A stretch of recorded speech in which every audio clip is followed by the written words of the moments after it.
కామారెడ్డి జిల్లా ఎల్లారెడ్డి నియోజకవర్గంలోని గాంధారి, లింగంపేట, ఎల్లారెడ్డి, నాగిరెడ్డిపేట మండలంలోని అర్హులైన లబ్ధిదారులకు శుక్రవారం నూతన రేషన్ కార్డులను ఎమ్మెల్యే మదన్ మోహన్ రావు చేతుల మీదుగా పంపిణీ చేశారు. ఎమ్మెల్యే మాట్లాడుతూ గత 10 ఏళ్లుగా ఏ ఒక్క లబ్ధిదారుడికి కూడా బీఆర్ఎస్ ప్రభుత్వం రేషన్ కార్డు ఇవ్వలేదని ఆరోపించారు.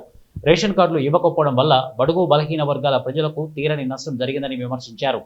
రేషన్ కార్డు లేకపోవడంతో ప్రభుత్వ సంక్షేమ పథకాలు వారికి అందలేదని, రాజీవ్ ఆరోగ్యశ్రీ లాంటి పథకాలు పేద ప్రజలు వినియోగించుకోలేకపోయారని అన్నారు.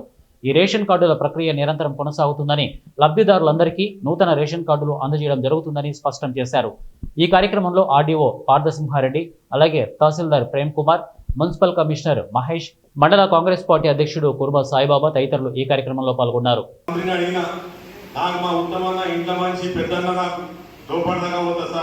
అంటే ఎవరు చెప్పారు ఫాల్స్ ఇన్ఫర్మేషన్? ఇవాళ ప్రతి పేదవానికి రేషన్ కార్డు ఇవ్వడానికి తెలంగాణ ప్రభుత్వం సిద్ధంగా ఉందని చెప్పి సార్ చెప్పిండు. కనుక అట్లాంటి అపోహలు ఏమైనా ఉంటే తీసేయండి, పక్క కొట్టేసేయండి.